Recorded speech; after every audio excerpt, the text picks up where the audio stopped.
Fairview's coffee has mysteriously gone missing. Mayhem ensues when strange, coffee-craving zombies plague the city.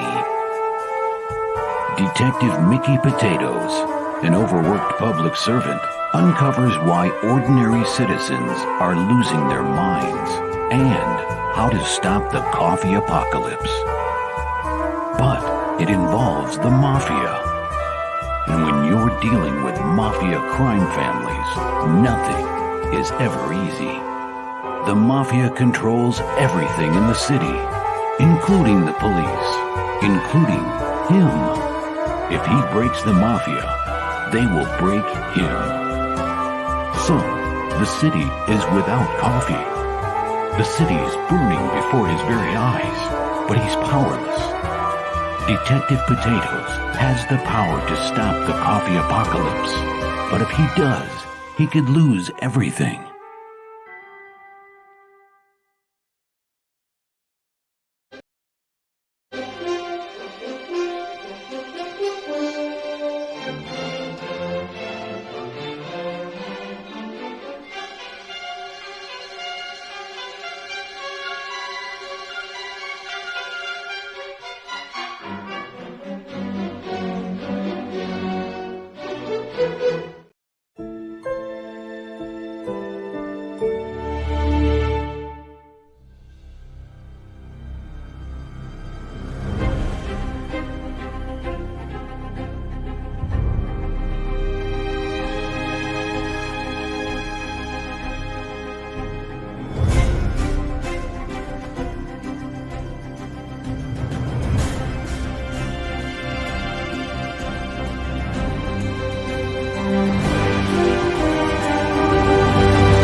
And now for something completely different. This is my place, okay? I have in here who the fuck I want. Money comes big. Yeah, yeah, yeah. It's not small. No, no, no.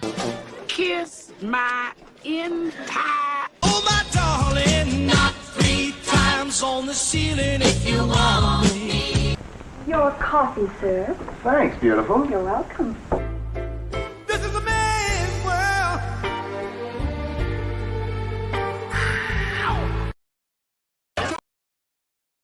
So just sit right down, relax, open your ears real wide and say, give it to me straight, doctor, I can take it.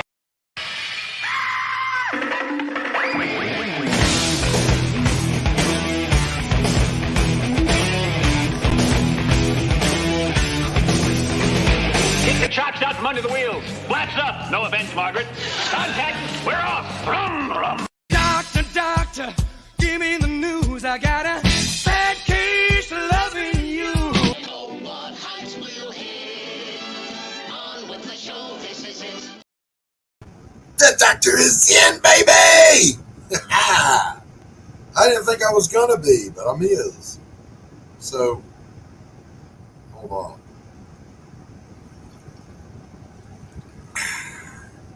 Gotta have it. Black gold. God drinks coffee. Listen, I didn't think I was gonna be here. My wife had a biopsy this morning, but they got us in, got us out quickly, turn this off.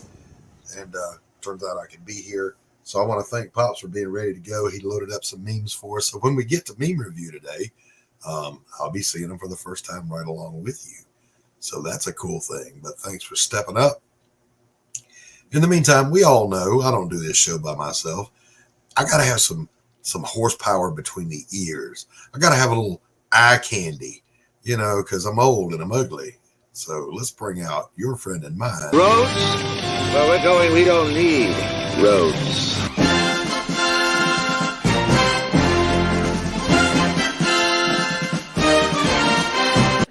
Gordon Shumway, nice to meet you. Interested in a new Buick? Nonsense.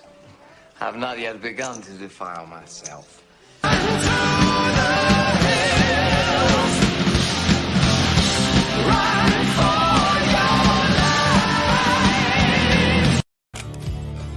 I'll make you famous. Left, right. Which side is my good side? What's up, sugar britches? What's going on, brother? Ooh, what a day, man. What a day. Nerves are completely shot from having to take Tacy into the hospital this morning. Then the huge relief when it was over and she's fine and we're home. She's going camping. Hello, Dawn. Good to see you. Hello, Carrie. Hey, Carrie. Hey, Dawn. How are you? Always a pleasure to have you guys here hanging out with us.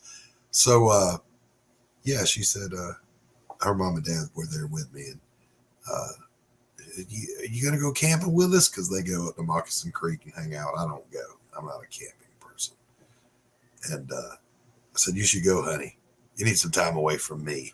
If I could have time away from me, I would. But I'm stuck with me 24 hours a day, 7 days a week. So yeah, she's going camping Friday. Wait a minute. What's with the hat, Tanner? Did you have your hair did again? No, just felt like wearing the hat today. What's up, Bass? Good to see you. Welcome. So yeah, we were having quite a lively discussion backstage, and we were cutting up about the fact that, one day we're going to just go live and act like we don't know we're live, and we're just going to be doing our show prep and talking a bunch of shit and make some artificial drama, like Tanner and I actually hate each other. Mix it up. Like we hate each other in real life. Come out here and fake it. No, Tanner's one of the best people I know. Yeah. Nobody would buy that. I haven't done your intro yet. You get in the back, you troll. You want troll? I'll give you troll.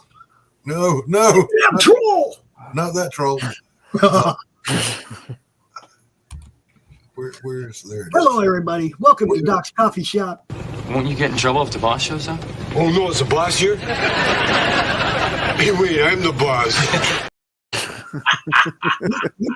we might have to find something new. That Hyde guy's bad now. Bad. Allegedly. He hasn't been convicted of anything. I was going to say, did he get convicted? Yeah, he has. He's been convicted and sentenced. He's going away for years. Oh, well, then here's what we'll do. We're going to just cut and paste Tanner's face over here. Yeah. Perfect. Do me a little Photoshop on that. Put one of my buddies there next to me. There we go. Pops, how are you doing today?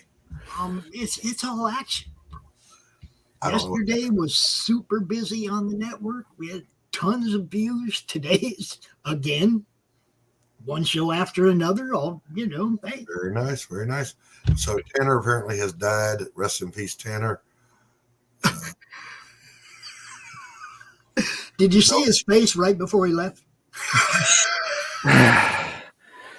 Sorry. Are we good? Yeah, we're good. We're good. All right.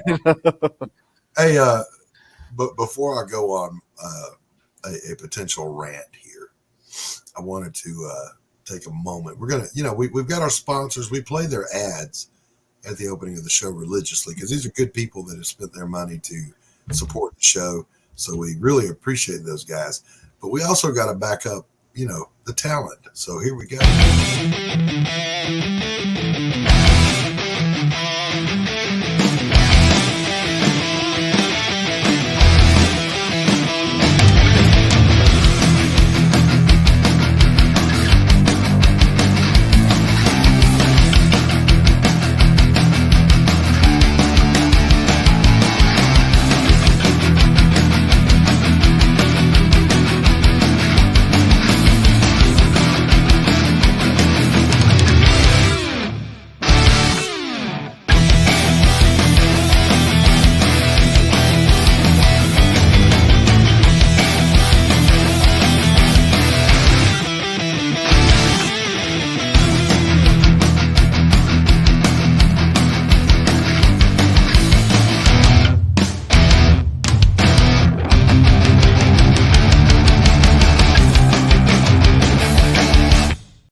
That's it, baby.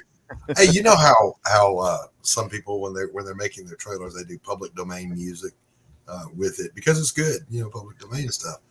Well, Mike Baron had some he was using on Private American, and I was watching just some random shit on YouTube yesterday, and there was a guy that's removing hornets' nests. One of these professionals. It's all fascinating. It's interesting how he does it.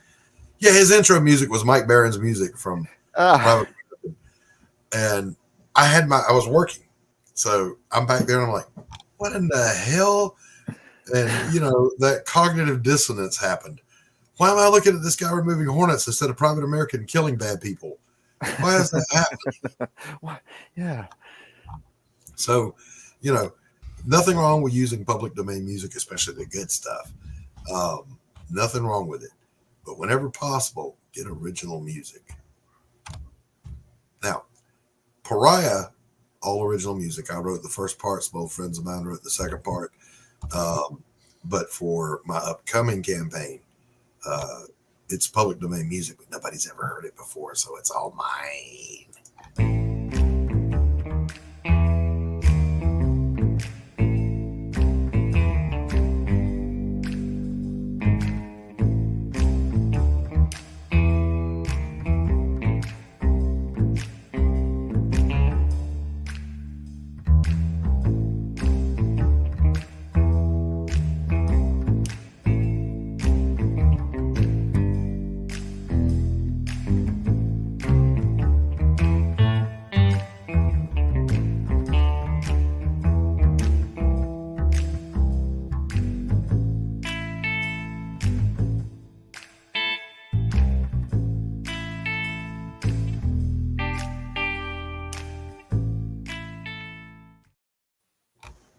By the way, that trailer's out of date because, good God Almighty, there were 2 competing titles for the book: A Damned Dirty Thing and Blood on the Bricks. There were a total of 5 polls that were run to decide this because they're both good, and I even got screamed at. So it's official because the poll said so. It's A Damned Dirty Thing, Chapter 1, Blood on the Bricks. So I got to update that trailer, y'all. There is an updated one over my YouTube channel. So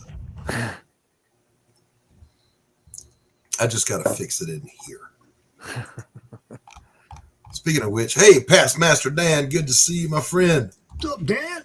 Good seeing you. Good to see Sketchbook hanging out. Yeah, I'm a little past my best used by date, but not quite expired. See what I did there? What I meant to say is shut up. Is the sun under the yard arm yet? I think I need booze instead of coffee. Hey, uh-oh. Doc's going out early today.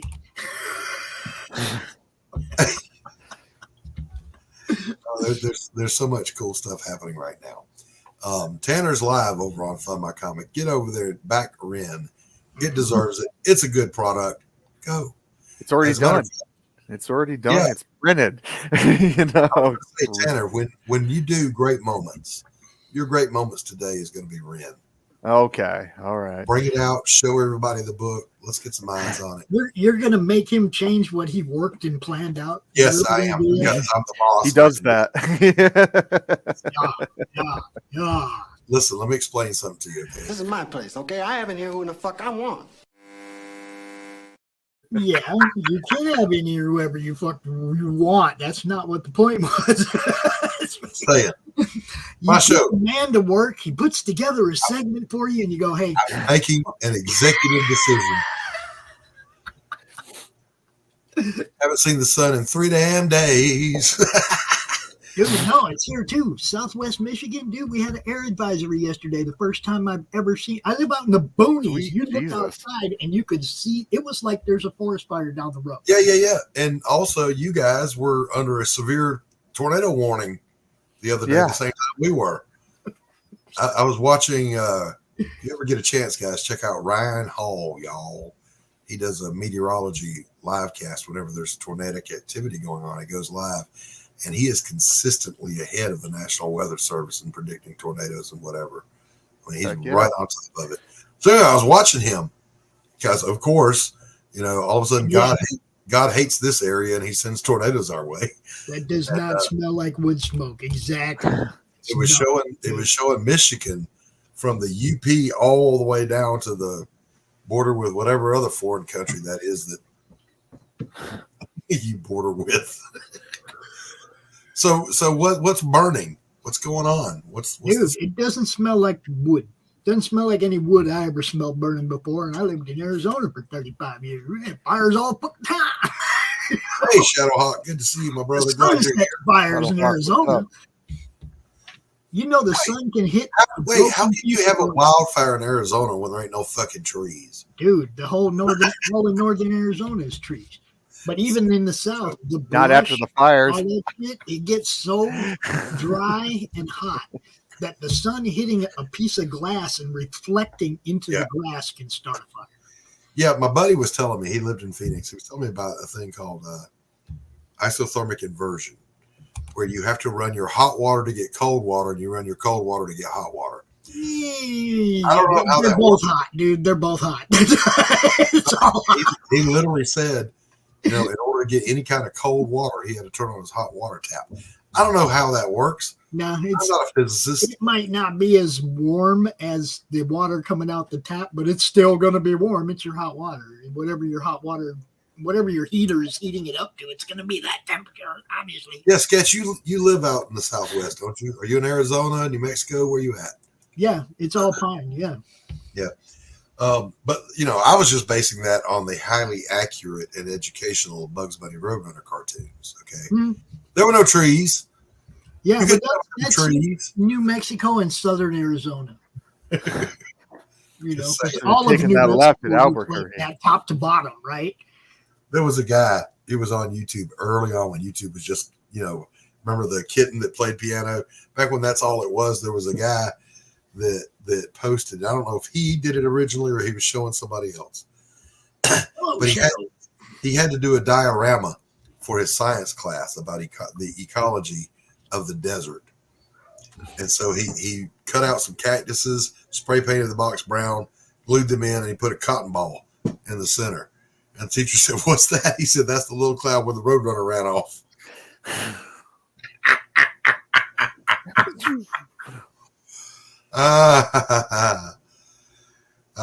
I personally would have given him an A. I thought that was genius myself. Just saying. So, yeah, I don't have a rant today except to say I appreciate it. I can say I've actually seen a coyote catch a Roadrunner before. Poor little Roadrunner bothered anyone. He just thinks the coyote's having fun. Yeah, I know it's not like Roadrunners are as fast as the cartoon Roadrunner. I think he's a mutant. That's why, by the way, Wile E. Coyote worked for the Department of Mutant Affairs and he was trying to catch him. So anyway, what I was going to say was, let's get into a little clip we have here that we do, because I don't really have a great rant other than to say this, guys. I didn't announce it, but Tacey had to have a biopsy this morning, and we're nervous about things, a little concerned, and my close friends knew, they were praying, and everything went well this morning. But I didn't think I was going to be here for the show, so my nerves were a little shot. So I'm glad to be here with you. Now I get to decompress along with you guys. And part of that process is, of course, when we get to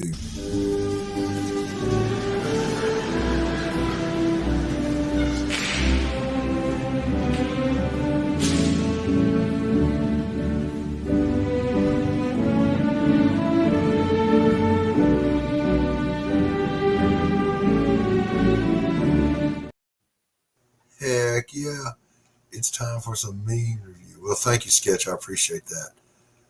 So far, so good. Let's cue up a little music here while we do our meme review. There we go. All right, let's meme number one here. Pops is responsible for all these. Single ticket, fighting a new world order with dank memes and sarcasm. Can I get an amen? Amen. Hallelujah. Go tell it on the mountain. Jalapeno. Go home. Straight to Gulag. Okay. We'll talk about insurrections. We have another meeting. You either understand history or trust the government.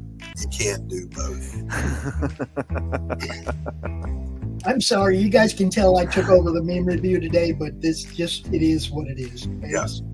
So this more accurately depicts the 4th of July is coming. America, wake up.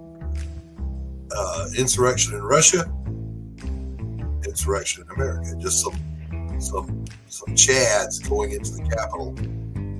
I said insurrection. You mean when some of the people went into the people's house, just walked in the door and was held up by the police? Yeah, that house. You know what it doesn't say in the Constitution? Give up your rights to appease some crybaby liberals. I had one of them tell me, ask me, I just don't understand why it's so hard for you to go along with some of the pronouns. And I said, because I didn't buy a ticket to your shit show circus. No, thank you. I'm pretty sure you're retarded, but hang on, let me call my buddy who's a retard expert. That one will probably get it kicked off YouTube, but you know what? That's just, you said D&D was going to be fun and cheap. Oh, hell, Ricky, I was high when I said that. I guess that was funny. I can't relate. That's for all my friends that play D&D, that buy all the books and all the games. And all I was going to say, is it expensive? Yeah, it's an expensive hobby. It can be a really expensive hobby. It can. Now, this one was mine, I think. Yeah, this one it appeared in my inbox. I don't know where. I sent it to you. I was chilling by the fire when Bigfoot walks into my campsite, takes a beer out of the cooler, starts drinking it. Then he looked right at me and said, I wasn't going to believe you.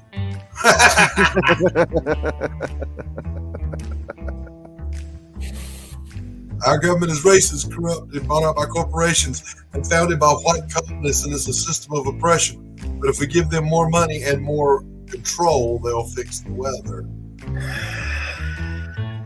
Fathom the irony of that. I've never understood this, that both left and right agree that the government is corrupt, but the right goes, therefore let's limit their reach, and the left goes, let's give them more power. Never understood that. But this has been another exciting episode of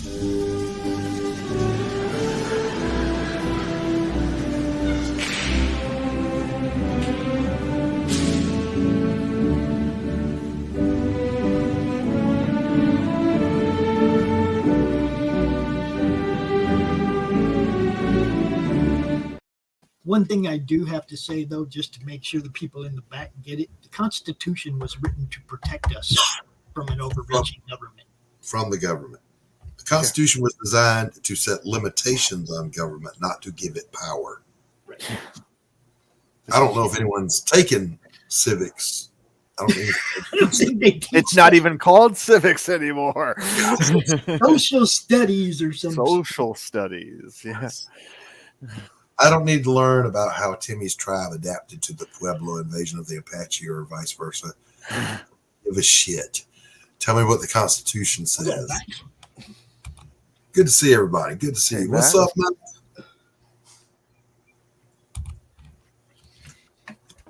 So, fighting a sneeze here. Bear with me. We're going to, at this point, let it out. It won't come. The sneeze is a lot like an orgasm. You got to really work hard for that motherfucker. Oh, no. But it is very satisfying once it happens. It's over too fast. By the way, I'm giving to understand. Oh, you're just in time. By the way, I'm giving to understand that many women can sneeze multiple times.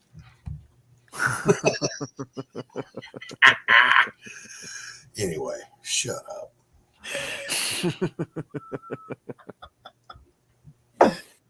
Oh man,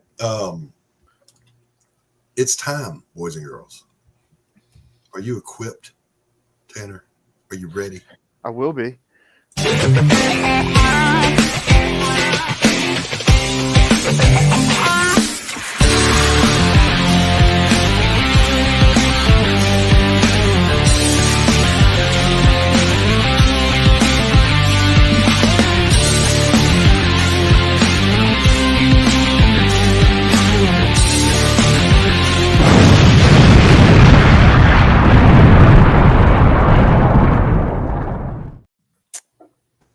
Good afternoon, greetings and salutations.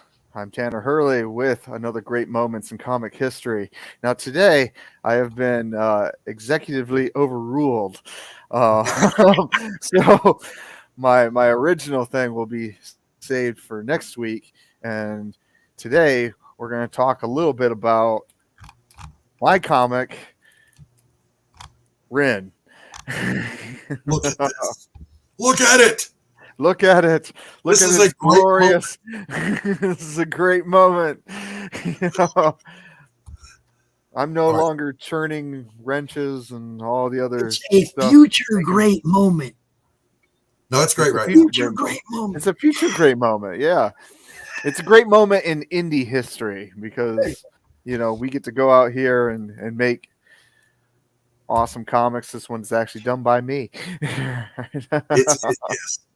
It is. And you know what? In all seriousness, what a great time to love comics. It is a great time to love comics. Because I mean, Indie's killing it. Indie's where it's at. Without a doubt. You can So get it up on my let's comic flip through channel. this thing as you tell us a little. Hold up. Like you, Abbo, Tanner makes his books affordable. You can get it right now on mycomic.com. Yes. Let's flip through it and tell everybody a little bit about it, Tanner. Here we go. Rin is captured by the evil Dr. Demento.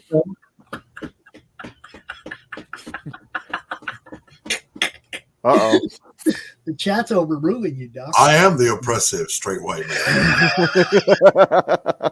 Kneel before Zod. We've got action, lots and lots of action, explosions. Basically, the idea behind Rin Intergalactic Mercenary is if you take the idea of heavy metal and an 80s cartoon and put them together and see what you get, and you get something kind of like this. You know, you get a purple space elf, aka a Calcarian, you know, with big guns and a robot arm and big boobs. You would, yeah, you know, because you already said why not? You already said big guns. I'm sorry. Yeah. Fantastic. That's what This you like. Look.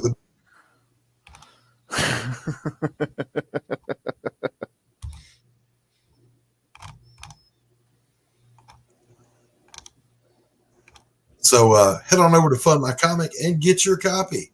Get your copy. They're, like I said, they're done. They're done. They're in hand. I have boxes of these. You know? Right over there. Right over here. Your name is already printed on them.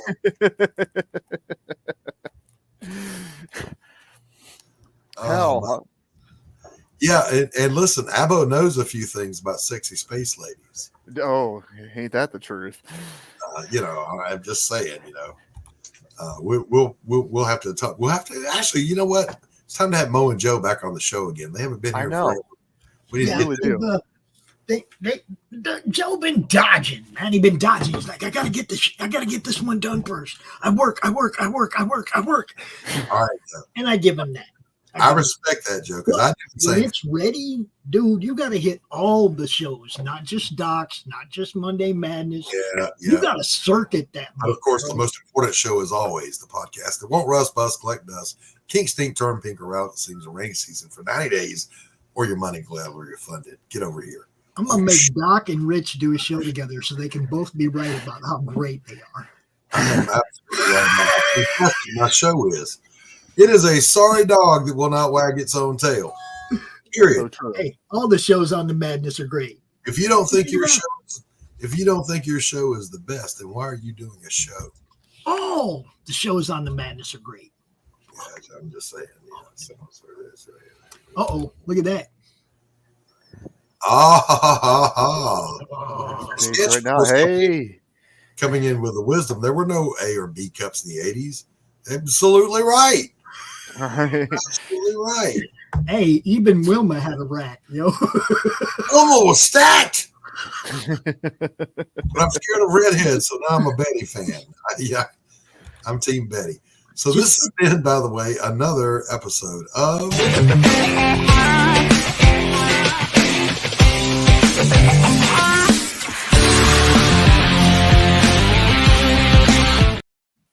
enough of that. You guys have seen that already. I enjoy that music very much, though. I do too. He said they're already behind schedule. So as soon as it's done, we're going to make sure that they get out here and get seen and tell you guys about it. Yeah, of course. Some of that. You guys know about Elbow Grizzly and the Splinters of Yggdrasil. It's great story, great book. Fun story. Really fun story. It really amazing story. I know. I have all of them. You know. Now I'm going to say this, Don. Let's in all seriousness, you're wrong.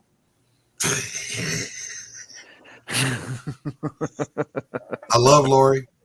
And let's remember, this is the preeminent coffee show. Except no substitutes. Love you, Laurie. Oh my goodness. Pops is the producer of the network. See, that's why he gets to roll his eyes. I get to roll my eyes because the Tuesday Morning Brew has been around twice as long. I didn't ask how long it had been around. I said twice as long. I didn't say how long it had been around. And Laurie's show is great. It is a great show. It is. But the best show. But I said all the shows on the network are great. It's obviously this one. I mean, I don't know how this is a problem for anybody. How could this be a problem when you're tuned in to the finest podcast? If we ain't got it, we'll get it. When we get it, we'll funk it, ram it, jam it, damn it, pack it up, and take it out to your car. No tipping necessary. Bam. That's the way we roll. Okay, the best show on the network is going to start doing all the launch parties then. I don't do launch parties. Yeah, okay. This is that's the difference right there. This is an exclusive show, sir. No, we've done launches on here. We've done launches. No, Don Chin's coffee show is like going to Starbucks. Yeah, I'm not going against the Chin, all right? I'm just not going Go against to Don Chin's. It's kind of like going to Starbucks. You know, you can get your mint frappalaka with some soy and whatever. This is. I'm not going against Don. No. As a matter of fact, let me just one more time remind you why we're this great. This is my place, okay? I have in here who in the fuck I want. Money comes big. Yeah, yeah, yeah. It's not small. No, no, no. Kiss my entire. Oh, my darling. Not 3 times on the ceiling if you want me. Your coffee, sir. Thanks, beautiful. You're welcome. This is a man's world.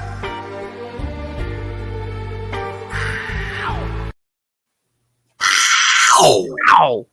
By the way, if you have never seen, it's on YouTube, James Brown and Pavarotti doing This is a Man's World together with the orchestra, you have not lived until you've seen it.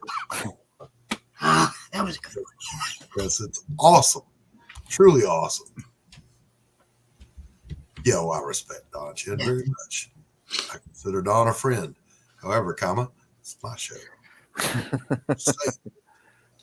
We bring you breaking news like there was a possum spotted on the side of the road this morning. Oh, no. Hey, Doc. Yeah. What'd you do with that picture I sent you? You send me 400 a week. There was one with no words. Oh, I didn't do anything with it. What are you going to do with it? I'm going to make a meme out of it. Well, because it's Tanner. Can we just do it? Can we just do it live? Do it live. I might do that. The meme making process. Let me. Boom! Who's that? Who is that guy? It's him. It's Tanner. It's Tanner. Well, no, because Tanner wouldn't know what to do with that thing. He was a tanker. Are you kidding me? He was a tanker. He sat in a chair and rode around. I was a grenadier. You guys are supposed to know this. Is that an M79 grenade launcher or an M203? That's a 203 right there. Thank you. Thank you very much. See? Some people know shit. Tanner, correct me if I'm wrong. You're wrong. You would have been issued Sandies, not Woodlands. No, I had Woodlands when I first came in. Oh, did you really? I did. Right on. I had them both. I had DCUs. I had BDUs. But then you had chips. Huh? No, I didn't have. No, I had the camo that worked. Yeah. I was gonna say there were two huge camo mistakes in this century, shall we say. One was here we go. Hey, Army, what's this? Why, that's your cold weather jacket. That's an Army fleece. Hell yeah. It's a fleece. Is it? Yeah. Anyway, there were two horrible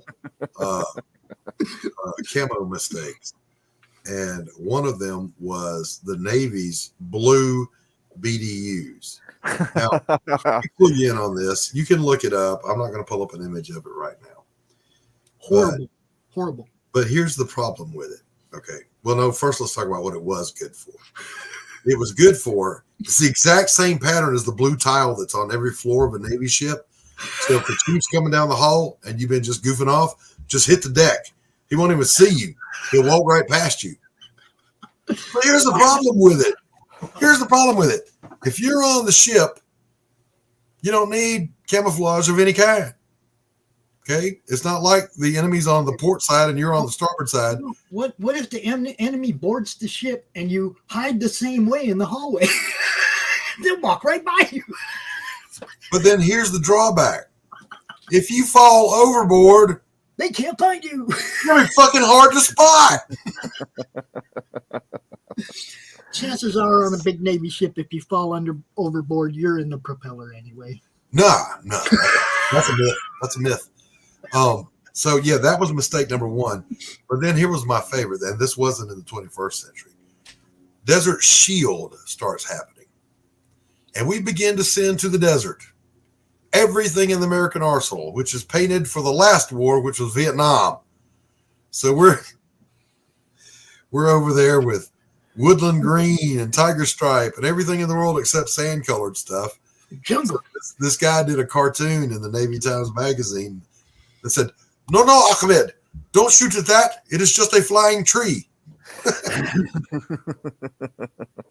They stand out there like this, Doc. You can't see me. Yeah.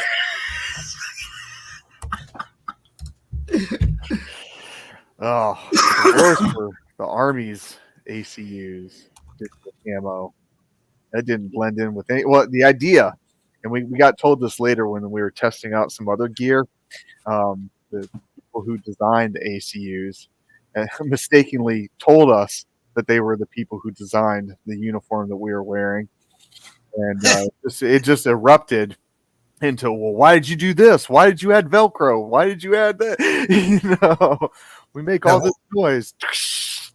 Yeah, exactly. Why doesn't it blend in with shit except for Grandma's old couch? Yeah, yes. The digis that came out for a while. Oh yeah, it was great. Good times. They faded to white within 2 washings. So it's like, here I am, shoot me. Shoot me, I'm here. Yeah, I remember doing training in Kansas, and we have to make a DFP, and we hit the dirt and everything, and sure enough, there we are in the middle of all this grass, and I'm wearing that weird off green whitish. Yeah. Like, they'll never see us. Yes. Say, Bob, what's that in your field? Let's see. Grass as far as the eye can see. Green lump. The green lump.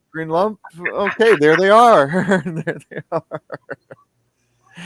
Now, but we got the right color now. So I guess the worst that happened for me personally.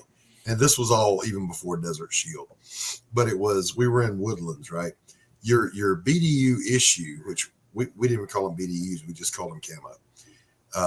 Your camo gear was yours, but your field jacket for winter wasn't yours. You had to return it to the command when you were done with it. So I happen to get deployed to this particular place, and it's the dead of winter, and it is effing cold. All right. And I don't have a field jacket. And so I called my chief. I said, what am I supposed to wear? You know, I mean, I've got the sweater on under the BDUs. You're allowed to do that. And he goes, well, you're allowed to wear any of your issue coats. I'm like, all right. So I'm in the field, woodland BDUs and a Navy pea coat.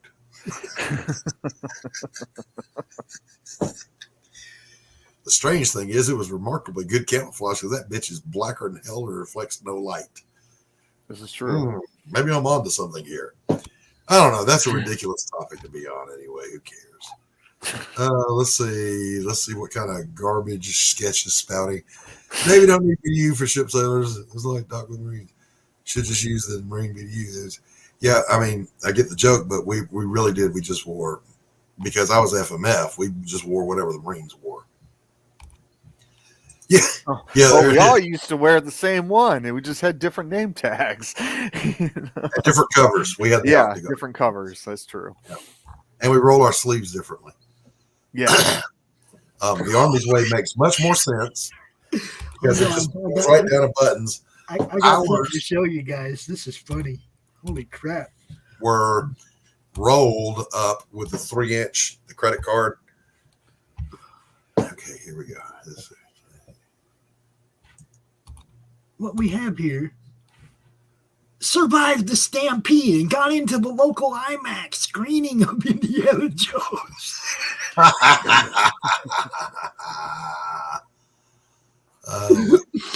Is it bad?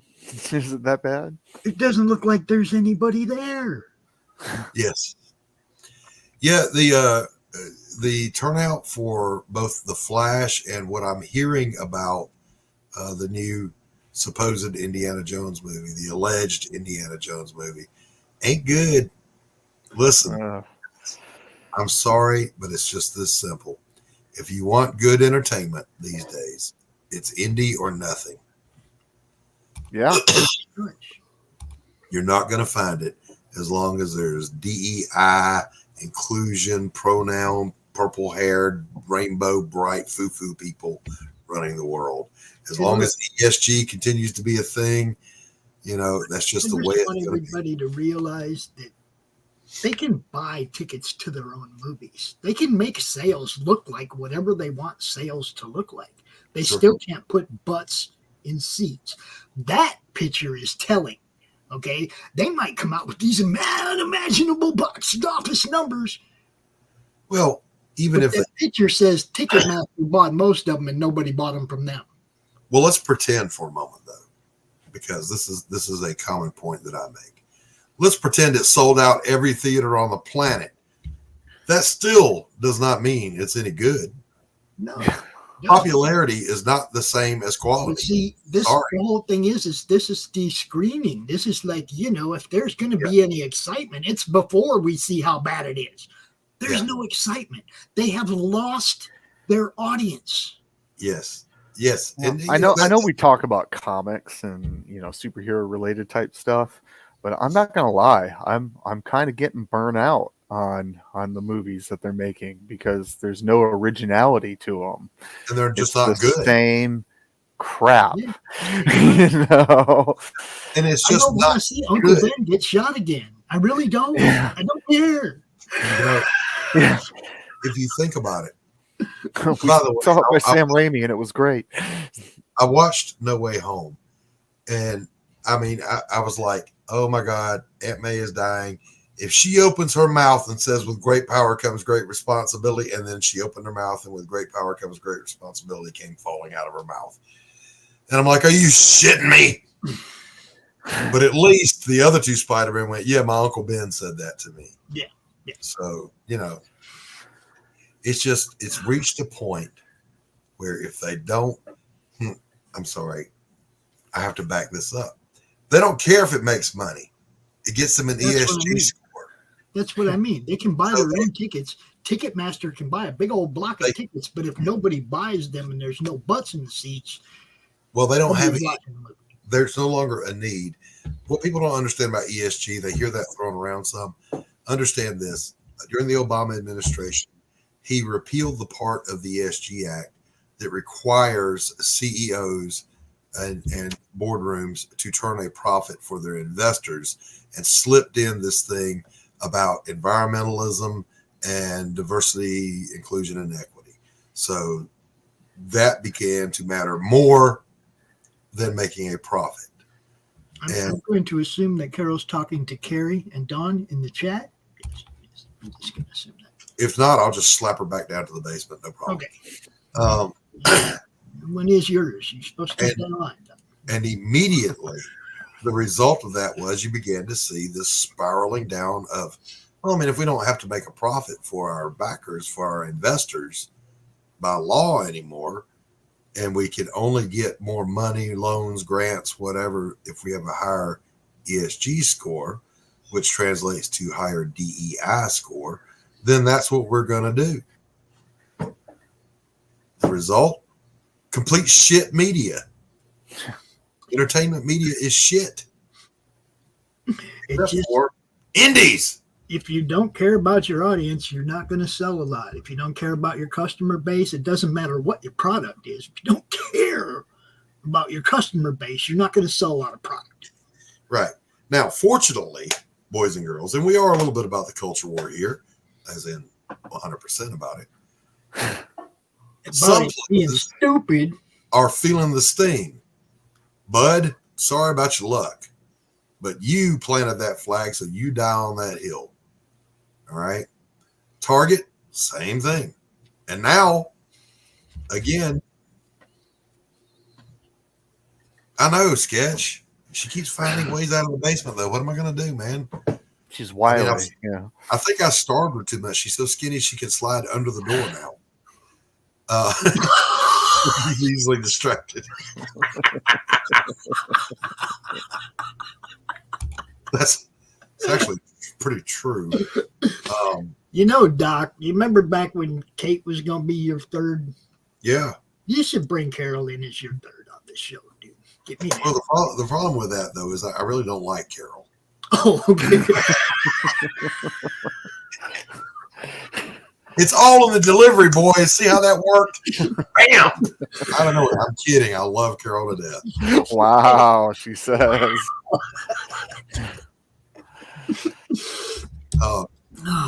Carol, correct me if I'm wrong, but you kind of co-host a show, don't you? Where you're a regular on somebody's show? The Ice Cream Sunday? Aren't you a co-host on there? I don't know. With Gable Penny Shot? Gable and Hot Dog and... But it doesn't mean she can't be a co-host on your show too. It's not. Well, no, I don't share. Okay. Oh, really? I don't share. Listen, that's how she ended up in the basement to begin with. That's right. Max says, I don't like anybody. I'm a hermit. Damn right. Carol's no longer co-hosting because she never co-hosted.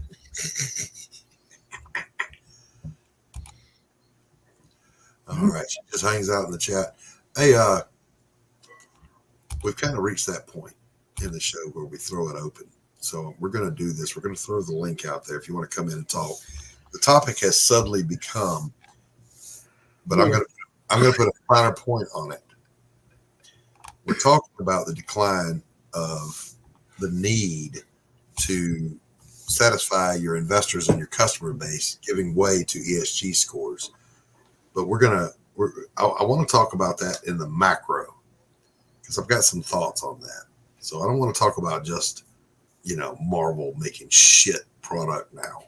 We already covered that. I thought we were moving on. We're gonna talk the macro of it all because I have a conspiracy theory I want to share. So as Pops throws the link out there into the chat, I'm gonna put it out there. Yep. First, I got to play this, though. First, I got to show this. Then I'll put the link out there. Yeah. It's, understand this, you guys. We had a president, I'm not going to say his name, but he all but said he hated America. And he showed that he hated America. And it became very popular to come out of the closet and say, I hate America. And there seems to be, to me, to my thinking, if you're going to destroy the most powerful nation on earth, like you don't have a military chance in hell. Welcome, Max. Come on in the house. Can I intro him, Doc? No, because I'm talking. Seems to me that if you are a wannabe superpower and you have zero chance of conquering the big dog on the block by might, how would you go after him? Well, you would do it through subversion. Subterfuge. You would come at them through their weaknesses. And the weakness in America, I'm sorry, boys and girls, everything is the SJW left. And so when you see, everybody talks about George Soros money backing protesters and BLM and all this stuff, you better trace that money back a little further because you're going to find some Chinese fingerprints on that shit. If you want a military so weak that they have rainbows on their uniforms, this is how you do it. It is not Eastern Europe. I had a National Defense Service medal. That's a different kind of rainbow. But seriously, we're not going to be fighting Eastern Europe. Hey, I got one of those too. I don't know. We must be a big deal, huh? I stood a walk boot camp. No, so I don't think that the weak point is the SJWs and stuff like that because they're already programmed. They're already gotten. Now, the weak point is their education system. Well, I'm headed there. Ding, ding, ding, ding, ding, because they're indoctrinated from youngst. They have already co-opted. They got the Utes, man. They got the Utes. They've already co-opted our politicians on the left. They have already co-opted Hollywood. They've had the universities forever. All right. Where they went too far, it's coming for the kids. It's cool. Now there's a pushback happening. We hope that it is happening, and it's beginning to happen nationwide. There's only so much you can. There's only so far you can go when you're trying to be sneaky, right? Stealth is only good until you drop the first bomb. Then everybody knows you're there. Yeah, they quit trying to be stealthy a long time ago. Well, no, they're still trying to be stealthy because I'm telling you, the fingerprints I see behind this are communist sympathizers, like a certain president we had who thought Karl Marx was the greatest thing that ever walked. Sure, but we got a dude right now in California trying to pass a bill, make it okay for people to kidnap your kids, take them somewhere else, and get them gender reassigned. I know this, like they can already do in Canada. That's not hidden. That's they're trying to sneak it in like they had done in Florida until big DeSantis came in there with his big dick and said, "I don't think so." Nobody look. It's only just regular people in California that are standing up saying no because the media is all behind it. Everybody's all on the same page on that side of it. It's but here's the point of optimism. When you get Muslims and Christians marching shoulder to shoulder, saying, "Oh hell no, you're not doing this to our kid," you know you've crossed the line when you get them two people to go shoulder to shoulder and agree on something. All right. When you listen, you can poke the big bear as much as you want to. Poke that cub one time and see what happens.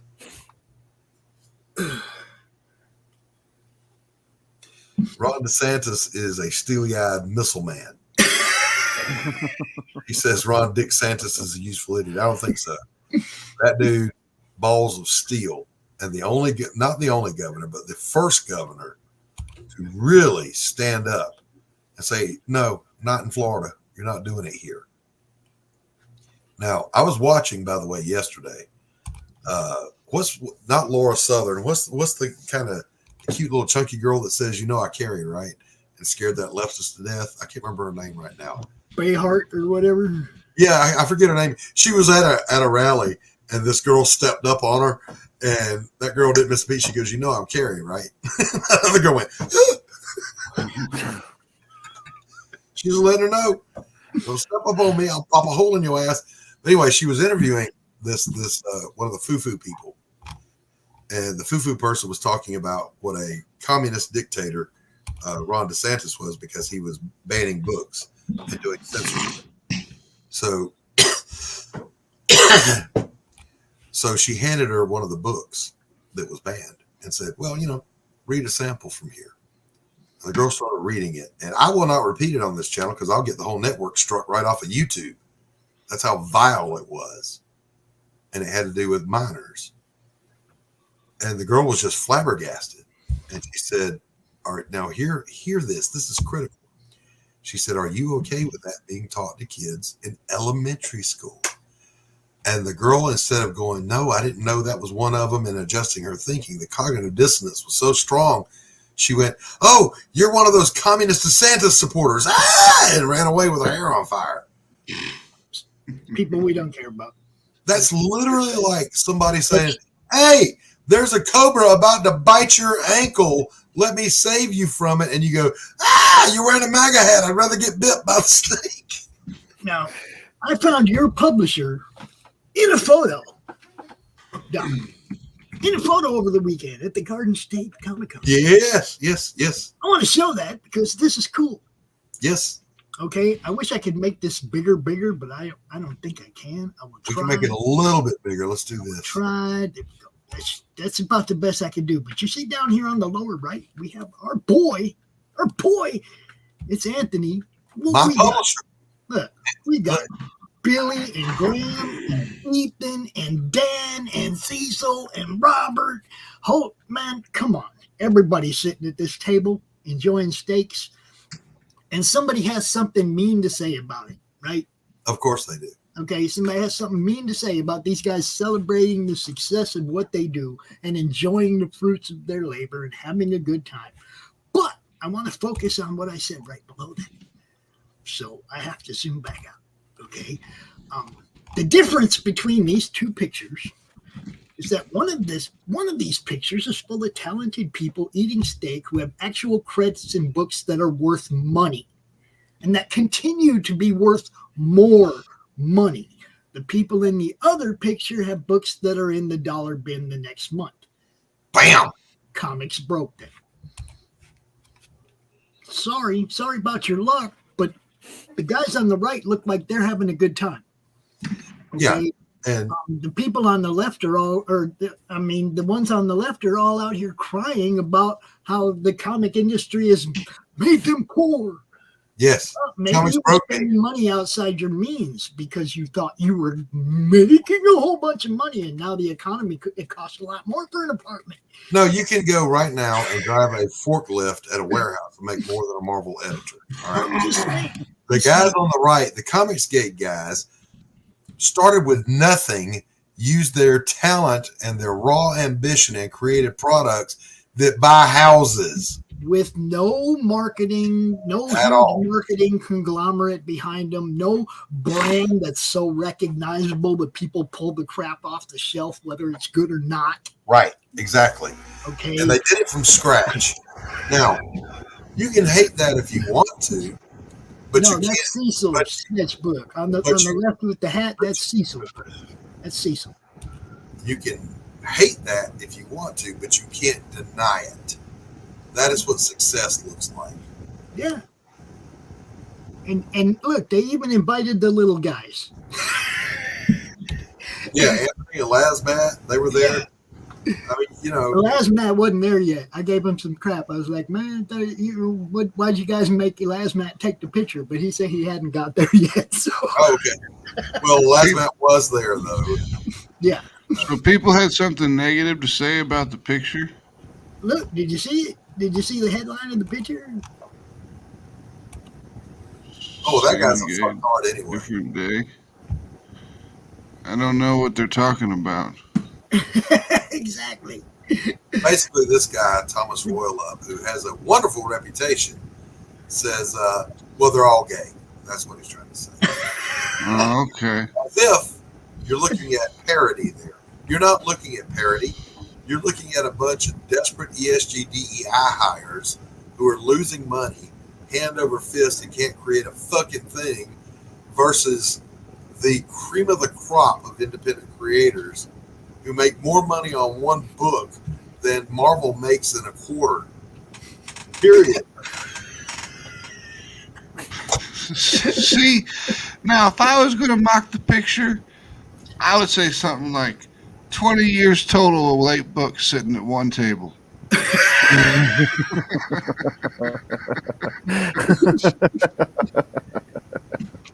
I think there's only a couple guys there that have. Oh, that's a topic for a different day. There's probably only a couple guys there that actually have those. Yeah, I know. I'm just saying. All of the people on the left books end up in dollar bins the next month. Oh yeah, they do. Ain't nobody wants Safe Space and Shield Boy or whatever it was. That's what I mean. It's like all that shit ends up in the dollar. Did bin. you They see keep trying to reboot shit and get new number one? And Pops, speaking of which, find that new image of She-Hulk, will you? Oh God, dude, don't make me. Yeah, find it for us. Don't make me. Dude. Now, Jim O'Reilly brings up the biggest difference is the guys on the right are eating healthier too. That's right. Yeah. That's right. I have never had the opportunity to go to a Ruth Chris, but I would take at least $1,000 in that place with me. Just saying. Dude, I'd have to scroll way too far to find that. I don't remember who posted it or anything. No, you don't have to scroll to find it. Just go to Google. No, I'm not scrolling through my old Twitter. You want to read my Twitter? You go there and read it. I'm not scrolling through it live. No fucking way. I gave Ethan shit when he was on show I was on. No. She didn't create Gwenpool. She kind of just like took an existing character or two and kind of mashed them together. And no, dude, that's not creation to me. When he had his Cyberfrog 2 book that was so late, and I was like, he's like, I'm fulfilling it now. And he came in there, he's like, I'm fulfilling it now, so you should be quiet. And I'm like, so I bought your book when I was a freshman in high school, and I get it when I'm a senior. He's like, yeah, I guess so.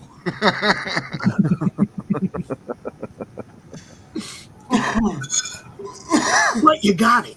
I did. Some people. I never got my frog toy though. I have to contact him and ask him about that. We can all. Oh yeah, because I got mine in. He's still shipping those, man. He shows himself boxes of those to the mailbox every day. We can all agree that a quality book delivered on time is the goal. Oh, yeah. Jim O'Reilly is having a parody account day.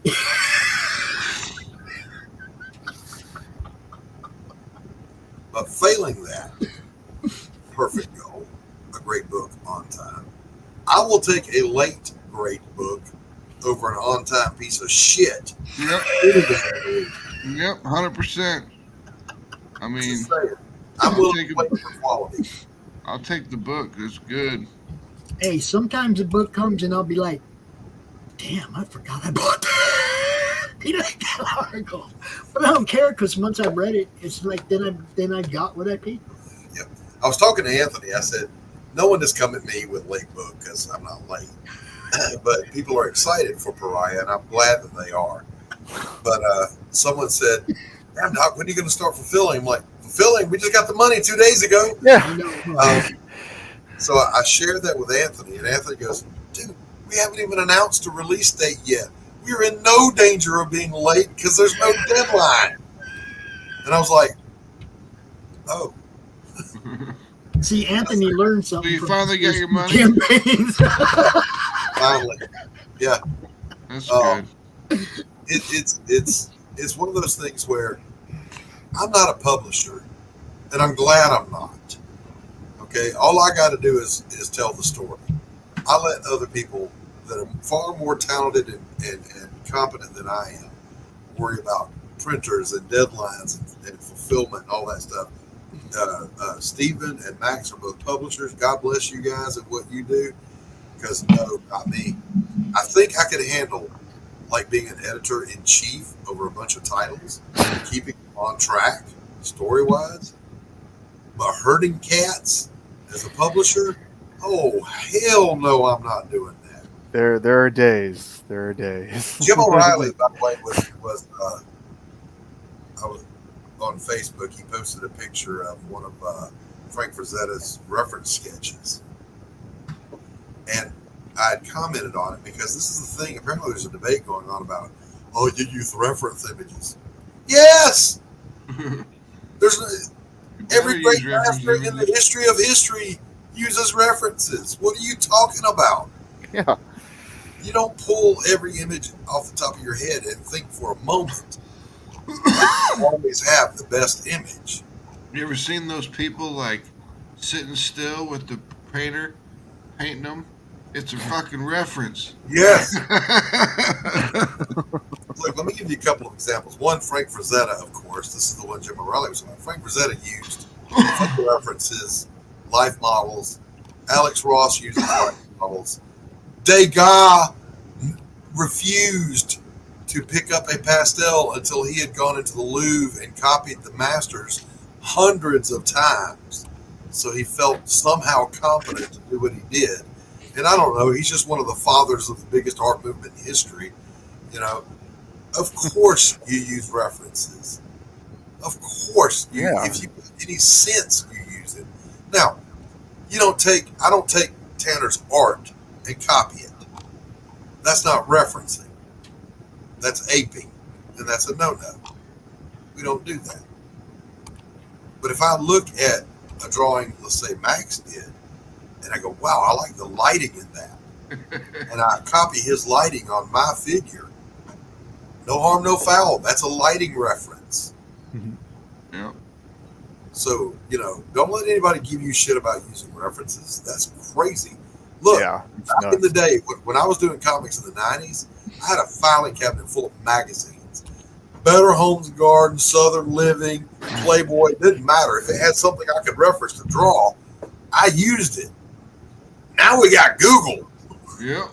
Use it. Exactly. They used to have, I remember, can't remember the comic studio that it was, but they had just subscriptions to Playboy, Penthouse, Hustler, everything they could possibly get, just so they could have the female form in different positions. Yeah. Now, there are resources. As a matter of fact, next week on the show, I'm going to share this. So spread the word to artists. There are websites that are life model websites. Any pose you can imagine. Any number of models. And yes, they're nude models, but that's because when you're drawing a superhero, they're basically naked. You're just drawing some lines on them for a costume. What about using AI for reference? I don't really have a problem with that. I would say if you see a wadded up piece of tinfoil, and in that wadded up piece of tinfoil, you happen to see the greatest pose in history for a character, draw it. So if you find one in AI, use it. AI is good for referencing. I'm okay with that. I think it's good for concepts, Yeah. There's hey, hell yeah, I would. Not Playgirl though, because they never printed my centerfold, so I'm not happy with that. The AI thing though, the only problem I have with AI is don't let it make art for you, and then put your name on it and pretend you're an artist because you're not. Or I've seen artists doing it too, putting their name on it, and I'm like, you're already an artist. You can do this. Why are you? That you'll never see me do. Hello, Dawn. Hi. How are you? Welcome to the group. Oh, not bad. She was like too much testosterone. Fuck. I do too, but for some reason, Too much testosterone. Are you sure? I'm teasing. Every time I pose naked, Jim, everybody swears to God they're doing a landscape painting. I don't know what it is. Every time I pose naked, they draw me with clothes on. They don't want to see that shit. Jim says, I'm doing it right now. Now, this is the thing, though. The other day, I needed a shot of basically the grandfather, he's doing the nose pinch thing, right? And I couldn't get it. To save my life, I could not get it. So I'm trying to take a screenshot with my webcam of myself doing it for a reference, which was ridiculous because I got to take my glasses off to do the pose, and now I can't see it, and it was just a nightmare. I finally got it. Doc. Yeah. Doc. Yeah. Don't you have a wife? Yes, I'm getting to that. I mean, just be like, hey, take a picture of me real quick. She has hand modeled for me a bazillion times, and so I thought, well, I'll go get her to do the pose because all I need is the hand. I've got the face drawn, and in fact, I'll show it to you. It's there. Put on some pants. Wear pants, bitch. It's overrated. So I finally got it. But I'm here to tell you, that was a nightmare to try to do. The reference for it. So there me is. But you did it. Got it done. And I used references to do it. Yeah, exactly. My son's 8, and he knows how to. He draws Spider-Man pretty well, and he used references to draw Spider-Man. Now, Jim had said in a thread, notice how that rhymed. And Jim, correct me if I'm wrong, but like, if you just need to fill in some negative space in the background of a cityscape, clipping in a pre-generated cityscape, no big deal. Do that. That's not a big deal, I don't think. A lot of artists do that. Everybody does it. Oh, God, yeah. The greats have done that. There was a Daredevil artist that was literally using just photos out of magazines and whatever, basically doing collages as comics. I didn't like that. But if you're gonna, if you're doing a cityscape and you got a foreground scene with a cop car overturned and your hero's standing there and the buildings are rendered in the foreground and you just need a generic skyline in the back, fucking clip it, drop it, and tell them to pick one and suck it because there's nothing wrong with that. Yeah. I mean, you could take a photo of whatever city you wanted to be in cityscape, cut it out, black it, and throw it in the background, and you're done. Yeah. Now, I'm not going to lie. Sometimes I have a hard time with mechanical shapes. I hand draw them, never trace because I don't have the technology in the first place, and no one could ever accuse me of that. But man, if I had a tool that would just rough outline this car, this jet, this boat, this whatever for me and let me just sketch it, I would use it. Hell yeah.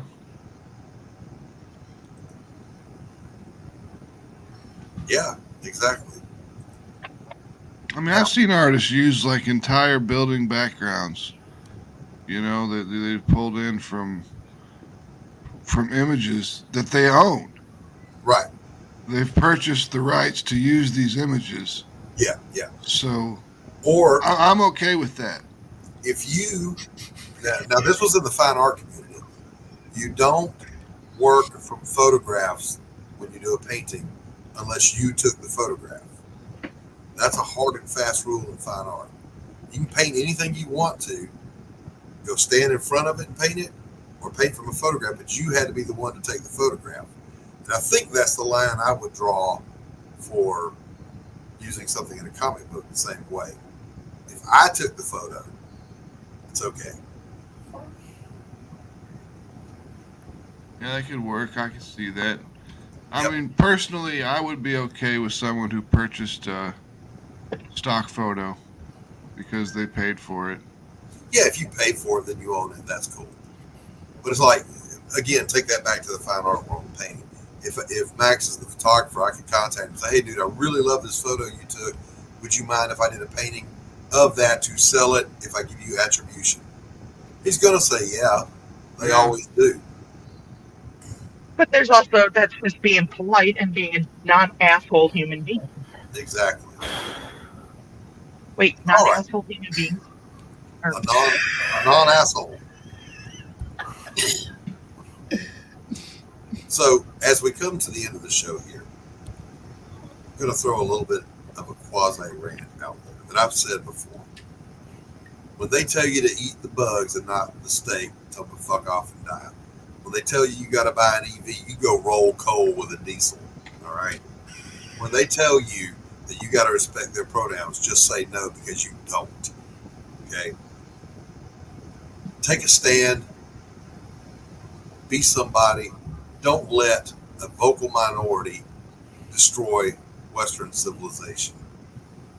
Because we're doing a good enough job doing that all on our own. We don't be need you. it. If you're one of them people, that's fine. Be you over there. Be who you want to be. Everybody be who they are. You know, everybody in this country has the right to be who they are. To do what they want to do. Just don't fuck with other people. If you want to say your pronouns or this, that, and the other thing, that's cool. But I didn't buy a ticket to your shit show, so I'm not participating in it. It's like that Pantera lyric from Walk. Be yourself by yourself. Stay away from me. There's only Yeah. one thing I'm trying to keep track of, and that's indie creators and their projects. And I don't have time to try to add 136 different pronouns and genders to my already expiring gray matter capacity. Okay? Colonel Moore popping in here at the end of the show. Good to see you, buddy. Hey, here's my point overall. Listen, at least here in the States for now, it's still a free country. Don't let anybody tell you gotta do something. If it ain't the law, then fuck them. You ain't gotta do shit. And some of them laws ain't even right. We know that. We'll fight those. But, eat bugs and fuck off and die. Bring me a piece of prime rib. I'm not eating no bug. Just not. Listen, if you've ever been in military survival school, you've eaten a bug, all right? But you don't choose to do so. No. Don, my sketchbook wants to know. Non-asshole human beings, are those clones with missing parts? Those are the ones that are assholes. And is Max wearing a cape? No, Max is Mac Daddy. He's got the Mac Daddy going on. Big Daddy Mac. Thank everybody for tuning in today. Chat, you guys always rock. Why does it take you an hour and a half to get here, chat? By the time we're ready to wrap up, the chat starts rolling in. Now I understand why. That's when the coffee kicks in, dude. Yeah, I was going to say that this is why people do those 5 and 6 hour or 12-hour live streams to give everybody time to mosey in the door. But I'm old. I do not have that kind of stamina, y'all, and I need my coffee. Bush had an interesting day, so big hugs on that, by the way. Say it again, please. Because your morning was kind of a shit show, so big hugs on that. Thank you. And we're not out of the woods with that yet, so you're a great person. I appreciate your prayers. Jim says, I identify as a lesbian Nazi hooker who's been abducted by a UFO and forced on a weight reduction program. Respect my boundary. All right. Jim, get out of my emails. Wait, what? You got work done for me? I want to see it. I'm pretty sure she said that she got work done for you, too. I'm confused right now. Anyway, I want to thank my co-host, Tanner Hurley, the real brains of the outfit. Yeah. I did have 701 sketch, but that was back when the ships we sailed on were powered by the wind. I want to thank Pops for coming out. Don, thank you for coming in and gracing us with your presence. Max, always a pleasure to have you, sir, the beast from the east. Carol says, no, I just got out of work, you tool. Look, nobody asked you for your live commentary, Carol, okay? You didn't come on the panel, so no, I want to thank Carol, Sketch, Jim O'Reilly, Faz, everybody else that tuned in today. Carrie, we love you. The show's nothing without you guys. Head on over. Last chance is coming up for Pariah Blood and Mud on Indiegogo. We are going to be doing a closeout stream. I was informed by my publisher over my petulance that we would. Because I said, fuck them, I just want to close it. He's like, no. Yeah, he said that shit to me too. Now listen. When your publisher tells you, you got to listen. So anyway, last chance to head on over to Indiegogo, get you a copy of Pariah Blood and Mud, and look for coming up soon. A Damn Dirty Thing over on Fund My Comic. Ren over on Fund My Comic. Atrocity Press has a whole line of stuff you want to get your mitts on. Get over there, give them a look. In the meantime, Pops, do that thing you do. Play us out of here. Okay, well, first I'm just going to say 40 minutes right here, lunch hour with Christie. Tune back in. Don't miss it. Still Token later tonight, 7 o'clock. Silverline Wednesday Whammers, 8 o'clock. Full slate of shows. Tune in, yo. It's always good Billy stuff. Power Max Hale. Wait, Pops, before you play us out of here. Before you play us out of here. You're late. All right.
So are we off the air? We can drink booze now?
Bringing you sex, sass, and style.